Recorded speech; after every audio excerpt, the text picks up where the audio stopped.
नमस्कार बच्चों, कैसे हैं आप सब। आशा करती हूँ आप सभी अच्छे होंगे, स्वस्थ होंगे, खुश होंगे और अपनी पढ़ाई भी अच्छे से कर रहे होंगे। तो जैसा कि आप सभी जानते हैं, मैं हूँ आपकी हिंदी की अध्यापिका और मैं स्वागत करती हूँ आप सभी का आईसीटी वर्चुअल क्लासरूम में। और आज हम यहाँ पर एकत्रित हुए हैं पढ़ने के लिए क्लास 10 की हिंदी। और जैसे कि आप सभी को पता है, क्योंकि आपके बोर्ड एग्जाम्स जो है नजदीक आने वाले हैं, बिल्कुल परीक्षाओं की तैयारी में आप लगे हैं, तो इसी में हम एक सैंपल पेपर आपका यहाँ पर लेकर चलेंगे। इससे पहले हमने 2019 और 2020 का जो सैंपल पेपर है वो हमने क्लियर कर लिया है और अभी तक हमने काफी कुछ समझ लिया है कि किस तरह से हमारा एक प्रश्न पत्र आता है, किस तरह से हमने प्रश्न पत्र को अटेंड करना है और क्या क्या जरूरी हमारे चैप्टर्स हैं, कौन कौन से चैप्टर्स।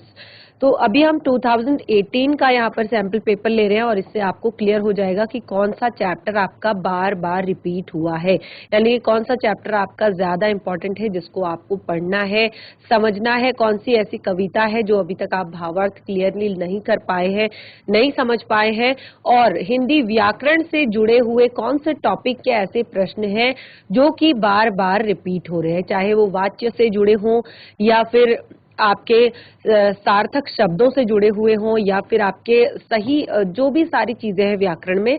और आपका यहाँ पर एक निबंध आता है, तो आप देखेंगे कि किस टॉपिक पर आपको निबंध, वैसे तो हर बार आपके निबंध के जो टॉपिक होते हैं वो चेंज हो जाते हैं, यानी कि हर बार नया टॉपिक आपको मिलता है, लेकिन आपको पता चल जाएगा कि क्या क्या आपके बहुत ज्यादा महत्वपूर्ण टॉपिक्स हैं जिन पर आपको निबंध लिखना है, तो उसकी भी आप अच्छे से तैयारी कर पाएंगे। तो ये सैंपल पेपर हम यहाँ पर लेकर चल रहे हैं। सबसे पहले, जैसे कि आप सभी को पता है, एक अपठित गद्यांश जो है आपको सॉल्व करना होता है, तो उसी को आज हम पढ़ेंगे। तो हम चलते हैं स्मार्ट बोर्ड की तरफ। सभी बच्चे ध्यान पूर्वक पढ़ेंगे और समझने का प्रयास करेंगे। तो शुरू करते हैं हम अपने सैंपल पेपर को। जैसे कि आप देख सकते हैं, सभी जो सैंपल पेपर है सब पेपरों में आपको इस तरह से यहाँ पर निर्देश कुछ दिए जाते हैं। तो सबसे यहाँ पर पहला सेम वही निर्देश है कि सभी प्रश्न पत्र के 2 खंड हैं यहाँ पर, अ तथा ब, और दोनों में पूछे गए सभी प्रश्नों के उत्तर देना अनिवार्य है। और उसके बाद उत्तर आपको यथासंभव क्रमवार ही लिखने हैं। तो सभी प्रश्न पत्र में आपको इस तरह से निर्देश कुछ जो है वो देखने को मिल जाएंगे। और उसके बाद हम अपना अटेंड करेंगे खंड अ सबसे पहले। और आप देख सकते हैं यहाँ पर एक अपठित गद्यांश आपको दिया गया है, और अपठित गद्यांश में जो आपका 10 नंबर का आपका ये गद्यांश है और एक प्रश्न जो है वो आपका 2 नंबर का है, यानी कि 5 प्रश्न है इस अपठित गद्यांश से, एक प्रश्न आपका 2 नंबर का है। तो गद्यांश को पढ़ते हैं, ध्यान पूर्वक पढ़कर समझकर ही आपने उत्तर देना है। बहुत ही गहरे इंसान थे कलाम साहब। तो एपीजे अब्दुल कलाम, अब्दुल पाकिर जैनुलब्दीन अब्दुल कलाम के बारे में सभी जानते हैं। मिसाइल मैन के नाम से उन्हें जाना जाता है और उनके बारे में ही ये गद्यांश आपका लिखा गया है। तो बहुत गहरे इंसान थे कलाम साहब, लोगों के लिए वे अग्नि पुरुष, मिसाइल मैन और न जाने क्या क्या थे, मगर हमारे लिए वो एक ऐसी शख्सियत थे जिन्होंने अपने जीवन में इंसानियत को सबसे ज्यादा तवज्जो दी। यानी कि अब्दुल कलाम जी जो थे वो लोगों के लिए, वैसे वो बहुत गहरे इंसान थे, यानी कि इतने बड़े पद पर वो थे, देश के राष्ट्रपति के रूप में वो सुशोभित हुए। इतने बड़े पद पर होने के बावजूद भी उनके अंदर जो एक इंसान था वो बहुत ही गहरा था, यानी कि बहुत ही डीपली वो सोचते थे, बहुत ही छोटे से, बहुत एक निम्न स्तर पर लोगों से वो जुड़े हुए थे, बहुत कनेक्टेड थे लोगों से दिल से। और लोगों के लिए, भले ही लोगों के लिए वे अग्नि पुरुष, मिसाइल मैन और न जाने क्या क्या थे, लेकिन हमारे लिए वो एक ऐसी शख्सियत थे जिन्होंने अपने जीवन में इंसानियत को सबसे ज्यादा तवज्जो दी। यानी कि उन्होंने, वो एक ऐसी शख्सियत थे, यहाँ पे बताया गया है कि भले ही वो सब लोगों के लिए कुछ भी हो, मिसाइल मैन हो या अग्नि पुरुष हो, लेकिन हमारे लिए वो एक ऐसी शख्सियत थे जिन्होंने अपने जीवन में इंसानियत को सबसे बड़ा समझा, इंसानियत को सबसे बड़ा माना। वे सच्चाई और शांति के साथ साथ किसी भी काम को करने में यकीन रखते थे।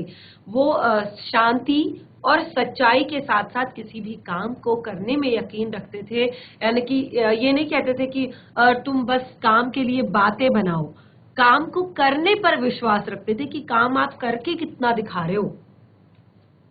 वैज्ञानिक होते हुए भी मूल्यों पर भरोसा करते थे। तो ये पंक्ति जो है कि वैज्ञानिक होते हुए भी मूल्यों पर भरोसा करते थे, तो ये आज के युग पे बहुत ज्यादा परफेक्ट बैठती है, क्योंकि आजकल क्या होता है कि लोग साइंस पे भरोसा करते हैं। तो ऐसा साइंस पे भरोसा करना, विज्ञान को पढ़ना, विज्ञान को समझना कोई बुरी बात नहीं है, लेकिन उसके चलते आप अपने मूल्यों को भूल जाओ, ये गलत बात है। तो जो वो एक इतने बड़े साइंटिस्ट थे, इतने बड़े वैज्ञानिक थे, लेकिन फिर भी वो अपने नैतिक मूल्यों को कभी भूले नहीं थे, अपने मूल्यों को वो कभी भूले नहीं थे। वो हमेशा जमीन से जुड़े हुए इंसान थे। और बौद्ध, हिंदू जैसे दुनिया के तमाम धर्मों में उनकी गहरी रुचि थी। चाहे बौद्ध धर्म के हो, चाहे हिंदू धर्म हो, उसमें उनकी गहरी रुचि थी, बहुत इंटरेस्ट उन्हें था। एक अच्छी सोच होना अलग बात है कि किसी इंसान की अच्छी सोच है, ये एक अलग बात है, लेकिन उस अच्छी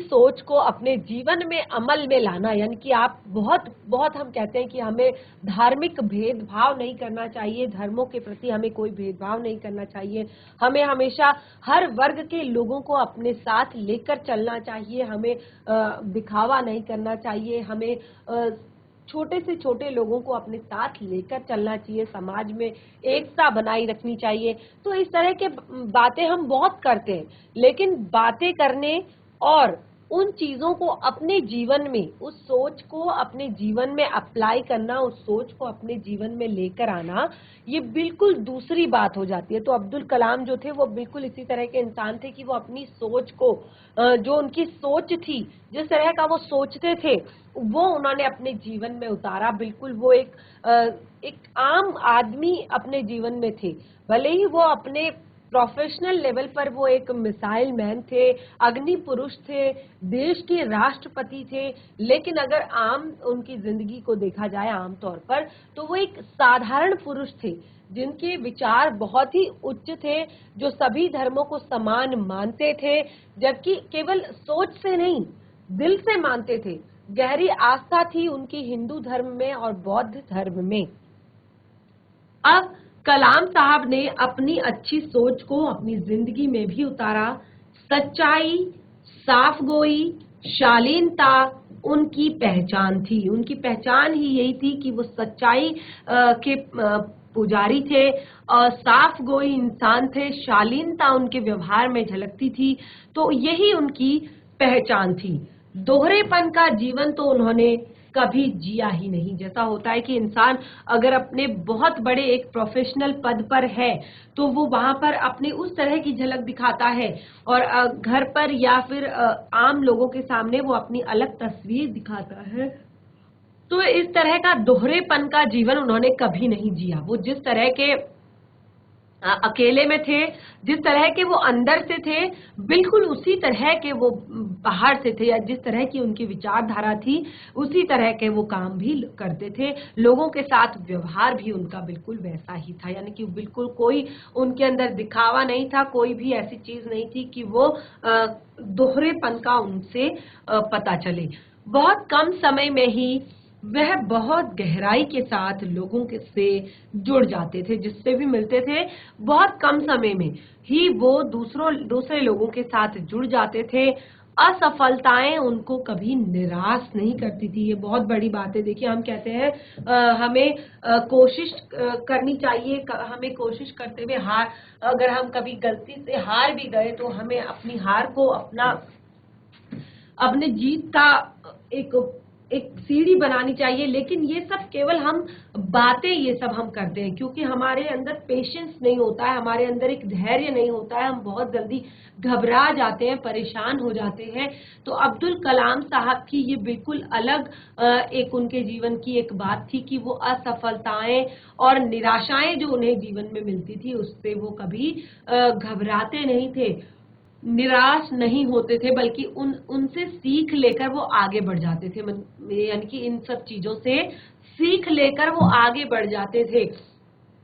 उनका हर काम जिंदगी को बेहतर करने के लिए था। उनका जो भी काम होता था, जिस भी वो क्षेत्र में काम करते थे, जो भी वो काम करते थे, जो भी उनकी सोच थी, वो हमेशा जीवन को, जिंदगी को बेहतर बनाने के लिए थी। उनकी सोच जीवन को खुशनुमा बनाने के लिए थी। उनकी सोच इस तरह की थी कि लोगों के जीवन को किस तरह से खुशनुमा बनाया जाए, लोगों के की जिंदगी को किस तरह से और बेहतर बनाया जाए। तो इस तरह की उनकी सोच थी। और उनकी जो भले ही उन्होंने बहुत सारी मिसाइलें बनाई, भले ही उन्होंने बहुत सारी मिसाइलें बनाई, बहुत सारे काम अपने देश के लिए किए, बहुत बड़े बड़े काम उन्होंने किए अपने जीवन में, जिसकी हम कल्पना भी बहुत कम कर सकते हैं। तो इस तरह के बड़े बड़े काम उन्होंने अपने जीवन में किए, लेकिन उनका दिल जो था वो आम आदमी की जिंदगी की बेहतरी के लिए धड़कता था। देखिए, एक मिसाइल बना देना, एक मिसाइल का निर्माण करना, एक मिसाइल का परीक्षण करना, तो ये एक आम आदमी की पहुंच से बहुत दूर की बातें हैं। भले ही वो हमारे समाज के हित में है, भले ही वो हमारे देश के हित में है, भले ही सबको पता है कि जब कभी भी देश पर मुसीबत आएगी, जब कभी भी हमारे देश पर कोई परेशानी आएगी, तो एक देश का जो संसाधन है, हमारे देश के जो संसाधन है, वही हमारे काम आएंगे। लेकिन फिर भी देखिए, मिसाइलें बनाना एक बहुत ही बड़ी बात हो जाती है, एक बहुत ही बड़े स्तर की बात हो जाती है, जिसको एक आम आदमी जो कि सुबह पैसे कमाता है शाम को खाना खाने के लिए, अगले दिन पैसे कमाता है अगले दिन का खाना खाने के लिए, तो उसके लिए ये बातें बहुत बड़ी बड़ी हैं। उसको इन सब चीजों से नहीं पता कि मतलब कि हमारे देश में कितनी मिसाइलें हैं, कितना क्या चीज है। तो भले ही उन्होंने बहुत सारी मिसाइलें बनाई, लेकिन जो अब्दुल कलाम साहब थे, उनकी जो सोच थी, उनकी जो एक विचारधारा थी, तो वो उनका जो दिल था वो आम आदमी की बेहतरी के लिए हमेशा धड़कता था। यानी कि वो हमेशा इस बात को सोचते थे कि ये तो ठीक है, ये हमारा कर्तव्य है, हम देश के प्रति अपना कर्तव्य निभा रहे हैं, हम अपनी शिक्षा, अपने एजुकेशन का सदुपयोग कर रहे हैं, लेकिन असल बात ये है कि हमें अपने देश में रहने वाले आम आदमी के लिए, हमारे देश में रहने वाली आम जनता के लिए भी हमें कुछ करना चाहिए। तो इस तरह की बातों में हमेशा उनका मन लगा रहता था। अब राष्ट्रपति बनने का उन्हें कभी दंभ नहीं रहा, यानी कि कभी वो राष्ट्रपति भी हमारे देश के रहे, लेकिन राष्ट्रपति बनने का दंभ कभी भी उनके अंदर नहीं रहा। कभी भी उन्हें इस बात का घमंड, इस बात का गुरूर नहीं रहा कि वो देश के राष्ट्रपति हैं। बच्चों से भी मुलाकात के दौरान वे स्वयं ही बच्चे हो जाते थे, यानी कि खुद ही बच्चे हो जाते थे। जब भी वो बच्चों के साथ मुलाकात करते थे, बच्चों से मिलते थे, तो बच्चों के साथ उनका इस तरह का व्यवहार रहता था जैसे मानो वो स्वयं एक बच्चे हों, छोटे से। वो इस तरह से बिहेव करते थे, इस तरह से उनके साथ खेलते थे, इस तरह से बातें करते थे जैसे वो स्वयं एक बच्चे हों। तो भारत के दौरे में, जब वो भारत के दौरे में थे, पूरे भारत को वो देख रहे थे, जिंदगी के बारे में, समाज के बारे में उनके नजरिए को अपने साथ साझा किया। जब भारत के बारे में उन्होंने, जिंदगी के बारे में और समाज के बारे में जब उन्होंने अपने नजरिए को साझा किया, अपने साथ साझा किया, हमारे साथ साझा किया, तो बच्चों की जिज्ञासा और उत्सुकता को शांत करने की कोशिश करते थे। यानी कि जब भी वो लोगों से मिलते थे, जब भी वो लोगों के साथ किसी सभा को संबोधित करते थे, कभी किसी स्कूल में वो जाया करते थे, किसी अलग किसी भी सम्मेलन में, किसी भी तरह से जहाँ पर उनको गेस्ट के तौर पर बुलाया जाता था, तो वहां पर वो अपनी जिंदगी के बारे में, अपने समाज के बारे में, अपना जो नजरिया है, अपनी तरफ से जिस तरह से वो अपने समाज को देखते हैं, जिस तरह से वो अपने देश को देखते हैं, वो सारी चीजें वो शेयर किया करते थे, साझा लोगों के साथ किया करते थे। वो बच्चों की जिज्ञासा और उत्सुकता को भी शांत करने की कोशिश करते थे, क्योंकि वो एक मिसाइल मैन थे, वो एक अग्नि पुरुष थे। तो सभी बच्चों को ये सारी चीजें पता थी कि एपीजे अब्दुल कलाम जो है वो डॉक्टरेट हैं और मिसाइल मैन के नाम से वो जाने जाते हैं। तो बच्चे उनसे बहुत अलग अलग तरह के सवाल पूछते थे, क्योंकि बच्चों के मन में तो वैसे भी बहुत सारे उटपटांग से सवाल होते हैं। जब वो आसमान की तरफ देखते हैं तो वहां वो अलग अलग तरह के सवाल पूछने लगते हैं। जब वो और बाकी चीजों को देखते हैं इस धरती पे, तो वो और भी अलग अलग प्रश्न पूछने लगते हैं। तो बच्चों की जो जिज्ञासाएं थी, तो बच्चों की जिज्ञासा और उनकी उत्सुकता को, उनके एक्साइटमेंट को शांत करने की वो हमेशा कोशिश करते थे। बच्चों के प्रश्नों का जवाब देने का वो पूरा प्रयत्न करते थे। और उनका कहना था कि आइए हम सब आज का बलिदान करें ताकि हमारे बच्चों का कल बेहतर हो सके। तो अब्दुल कलाम कहते थे कि आइए हम आज का बलिदान कर दें ताकि हमारे बच्चों का कल बेहतर हो सके। एपीजे अब्दुल कलाम का कथन है कि सपने वो नहीं जो सोते समय देखते हैं, सपने वो होते हैं जो आपको सोने नहीं देते।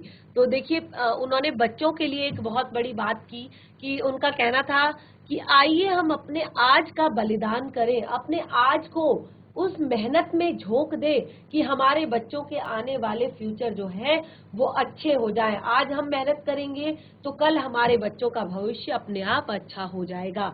तो फिर वो एक और बात कहते हैं कि सपने वो नहीं होते जो आप सोते वक्त देखते हैं। आप उसे सपना कहते हैं, आप कहते हैं कल रात तो मैंने बहुत अच्छा सपना देखा है, लेकिन सपने कभी भी वो नहीं होते जो आप सोते वक्त देखते हैं।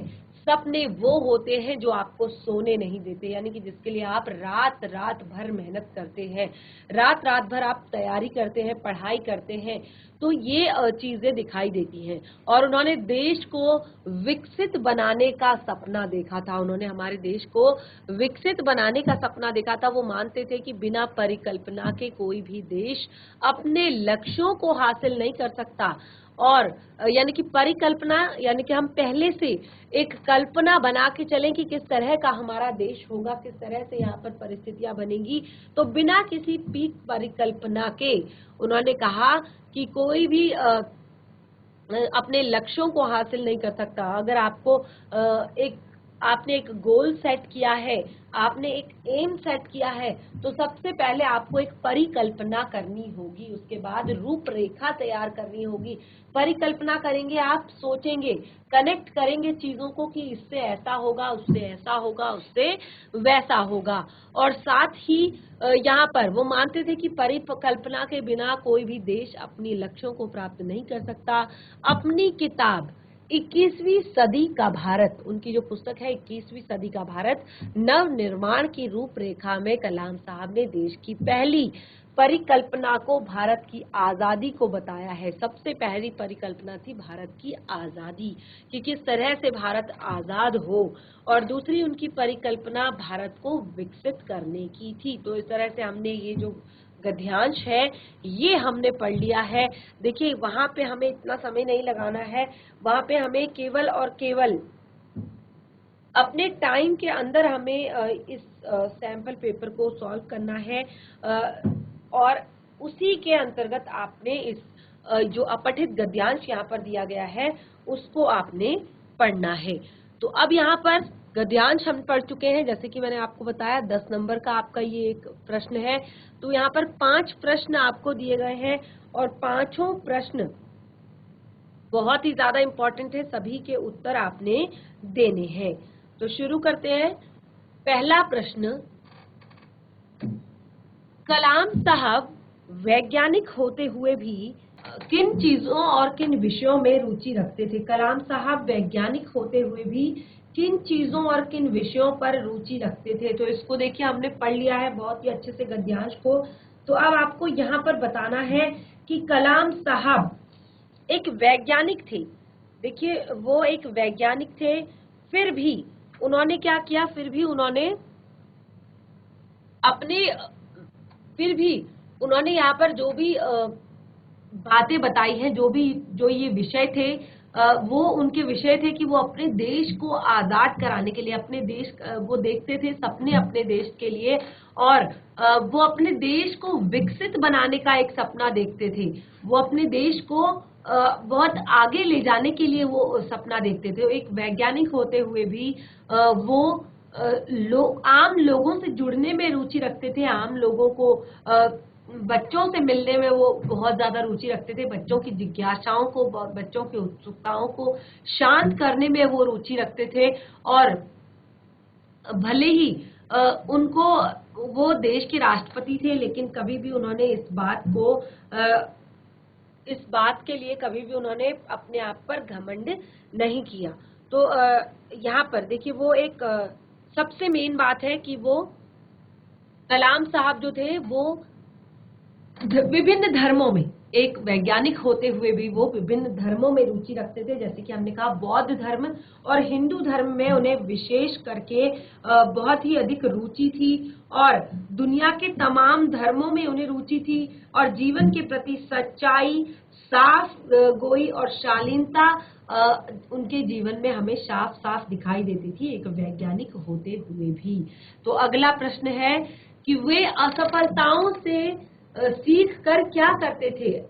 अब्दुल कलाम जो थे वो असफलताओं से सीख कर क्या करते थे। देखिए यहाँ पर हमने क्लियर किया है कि अब्दुल कलाम जो थे वो कभी भी असफलताओं से निराश नहीं होते थे, अपितु उनमें से कुछ सीख कर, यानी कि असफलताओं से कुछ सीख कर आगे असफलता को सफलता की एक सीढ़ी वो बना लेते थे, यानी कि असफलताओं से सीख कर आगे बढ़ने की, और तथा उनको अपनी असफलताओं से कुछ सीखकर अपने जीवन को बेहतर करने का उनके अंदर एक जोश था। वो कहते थे कि असफलताओं से हमें घबराना नहीं चाहिए, बल्कि हमें उनसे कुछ सीख लेनी चाहिए कि यहाँ पर हमसे क्या गलती हो गई कि जो हमने आगे से नहीं करनी है। प्रश्न है बच्चों का बेहतर कल बनाने के लिए, बच्चों के कल को बेहतर बनाने के लिए क्या उपाय उन्होंने बताया है। तो देखिए उन्होंने अपने बच्चों के कल को बेहतर बनाने के लिए अपना आज का बलिदान देने की बात कही गई है। ये उन्होंने क्यों कहा है, क्योंकि देखिए बलिदान से मतलब है कि हमें अपने आज को न्यौछावर करना होगा, हमें इतनी मेहनत करनी होगी अपने आज पर, अपने बच्चों पर, कि उनका जो भविष्य है वो अच्छा हो सके, यानी कि बच्चों के भविष्य को वो बेहतर बना सके, इसके लिए हमें अपने आज का बलिदान देना होगा।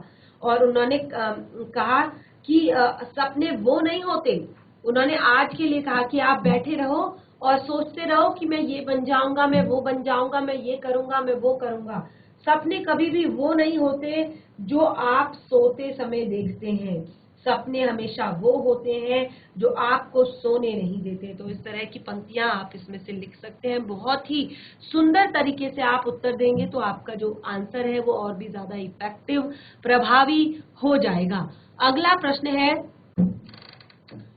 सपने वो नहीं होते जो आप सोते समय देखते हैं, सपने वो होते हैं जो आपको सोने नहीं देते। उक्त कथन का आश्रय स्पष्ट कीजिए।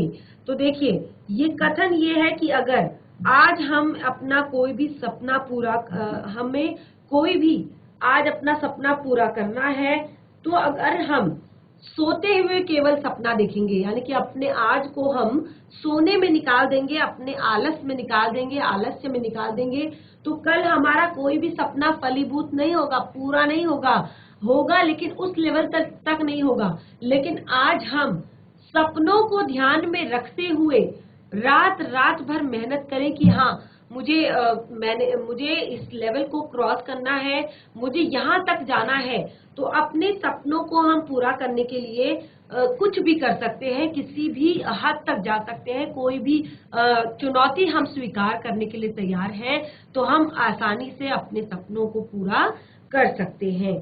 तो अब यहाँ पर जो अगला प्रश्न है वो है उपर्युक्त गद्यांश का उपयुक्त शीर्षक लिखिए। अब सबसे मेन प्रश्न आपका ये आता है कि आपको इस गद्यांश का एक उपयुक्त शीर्षक देना होता है। तो जैसे कि आपने इसको पढ़ा अपने इस प्रश्न को और देखा कि किस बारे में आपका, सबसे पहले आप देखेंगे कि जो पूरे गद्यांश को आप पढ़ेंगे और देखेंगे कि गद्यांश किस बारे में कहा गया है, इसमें किस चीज के बारे में बात की गई है, तो उसको आप नोटिस करेंगे और उसके बाद ही आप प्रश्न के उत्तर देंगे।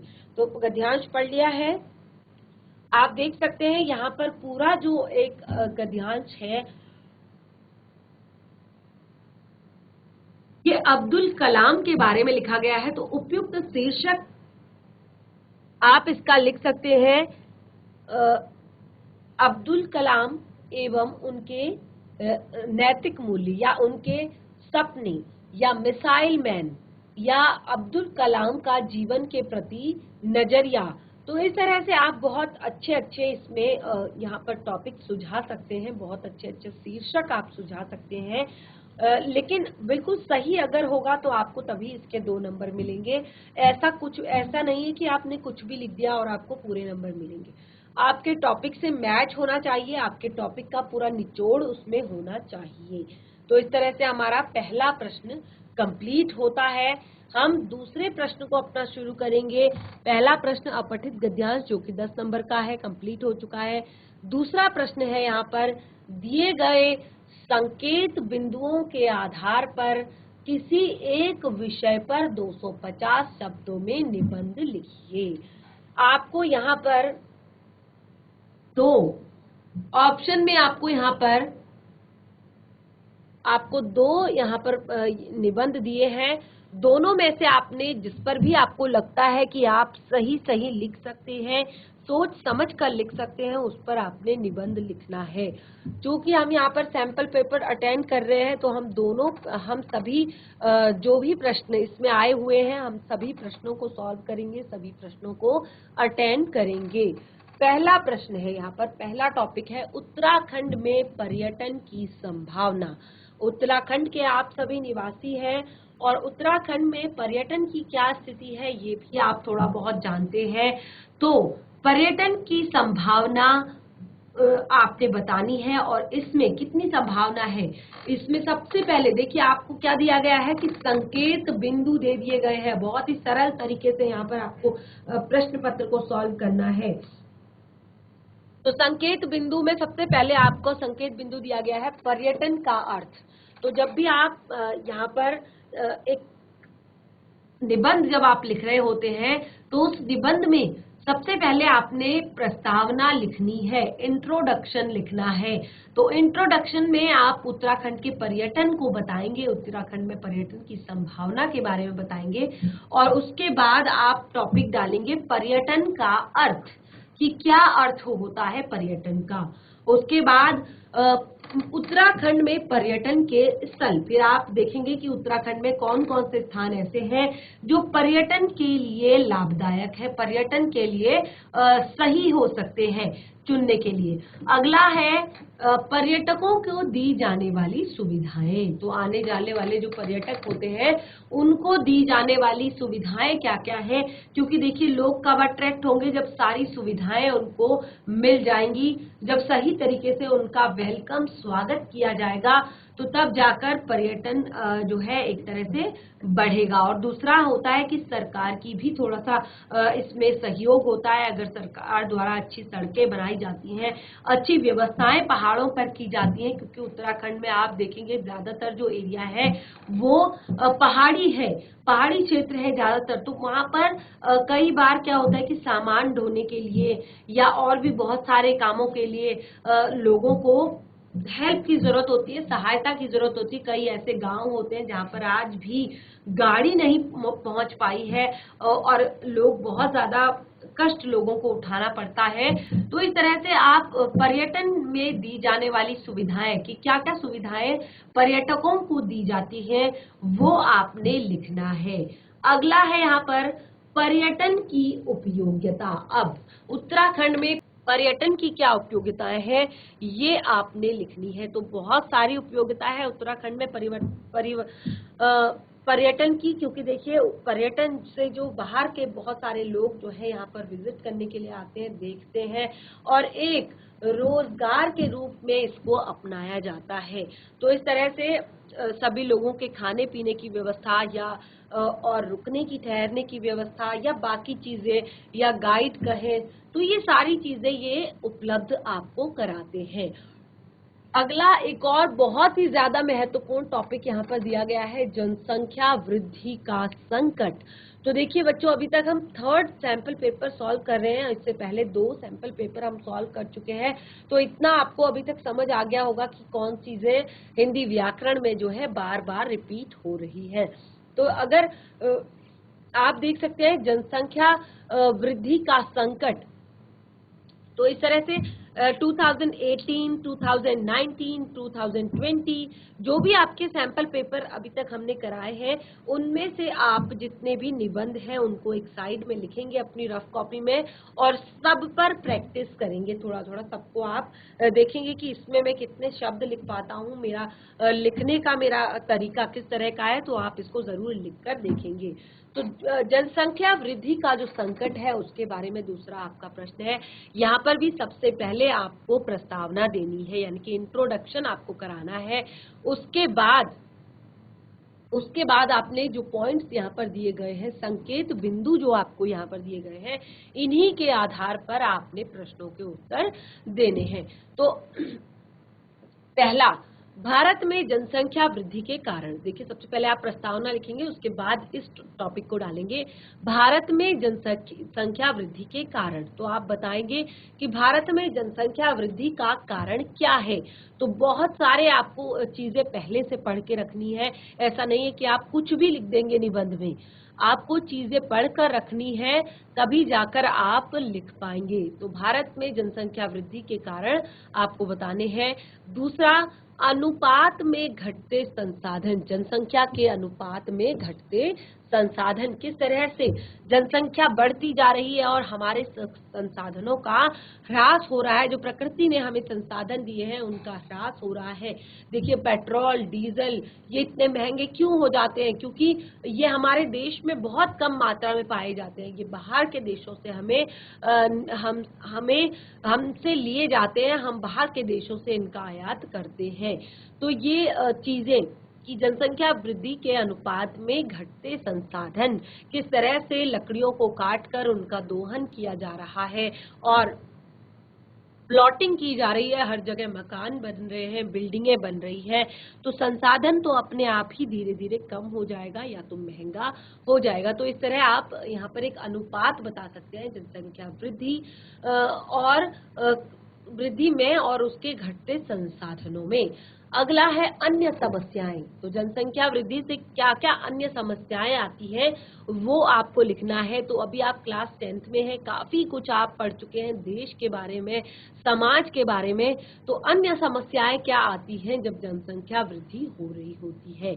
अगला प्रश्न है जनसंख्या नियंत्रण के उपाय। आपको जनसंख्या नियंत्रण के कुछ उपाय सुझाने हैं कि किस तरह से आप जनसंख्या को नियंत्रित कर सकते हैं, कंट्रोल कर सकते हैं। तो ये तो है आपका सैंपल पेपर जो कि हमारा कंप्लीट हो चुका है। अगला आपका प्रश्न सैंपल पेपर निबंध, सैंपल पेपर का दूसरा प्रश्न जो कि एक निबंध है वो आपका कंप्लीट हो चुका है। अब नंबर 3 आपका प्रश्न आता है। नंबर 3 ये प्रश्न आपका है एक प्रार्थना पत्र। तो यहाँ पर आपको जनपद पर आयोजित, अब आपके जनपद स्तर पर यानी कि डिस्ट्रिक्ट लेवल पर आपका एक वाद विवाद प्रतियोगिता जो है वो आपकी मनाई जा रही है और उस वाद विवाद प्रतियोगिता में प्रथम स्थान प्राप्त करने पर, यानी कि आपकी छोटी बहन ने उस वाद विवाद प्रतियोगिता में प्रथम स्थान प्राप्त किया है, तो आपको बधाई देते हुए एक पत्र आपने लिखना है। अगला इसी में एक ऑप्शन आपको दिया गया है, वृक्षारोपण के कार्यक्रम के अंतर्गत क्षेत्रीय अधिकारी कार्यालय से निशुल्क पौधे उपलब्ध कराए जा रहे हैं।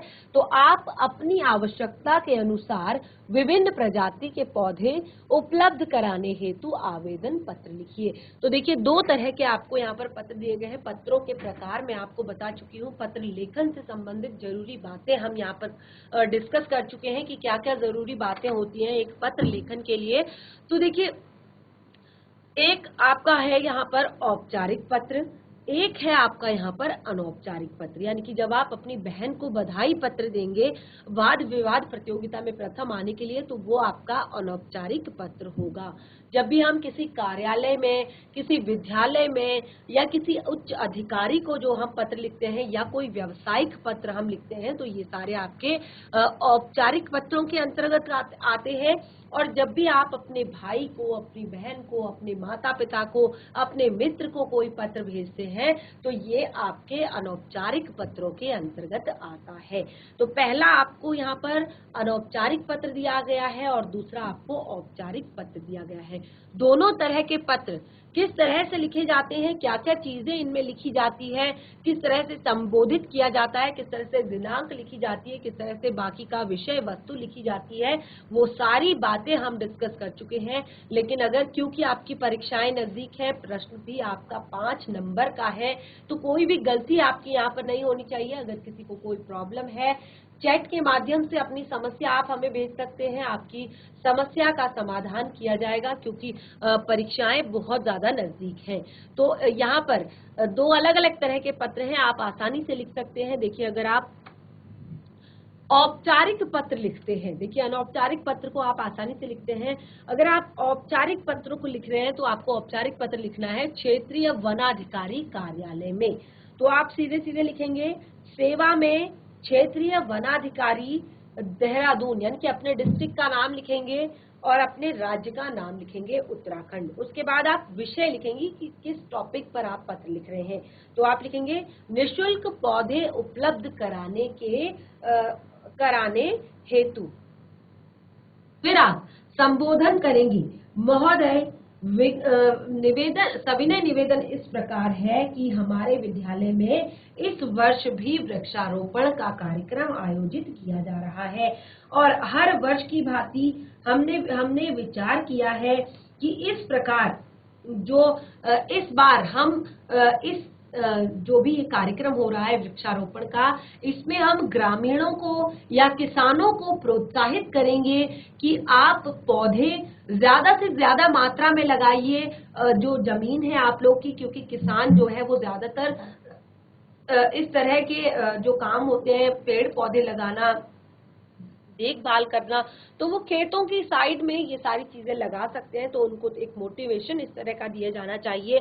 और फिर यहाँ पर बताया जा रहा है कि आप बताएंगे कि आप भी विद्यालय में वृक्ष लगाएंगे। आप भी विद्यालय के आसपास के ऐसे क्षेत्र जहाँ पर वृक्ष लगाए जा सकते हैं, सड़कों के किनारे वृक्ष लगाए जा सकते हैं, वहाँ सब जगह आप भी वृक्ष लगाएंगे। तो इसके लिए आप हमें विभिन्न प्रजाति के कुछ अलग अलग जो पौधे हैं वो आप हमें उपलब्ध कराने का प्रयत्न करेंगे, यानी कि इस वितरण करने के संबंध में आप थोड़ा सा हमारे लिए इस चीज का प्रबंध करेंगे। तो इस बात को आपने इस तरह से लिखना है।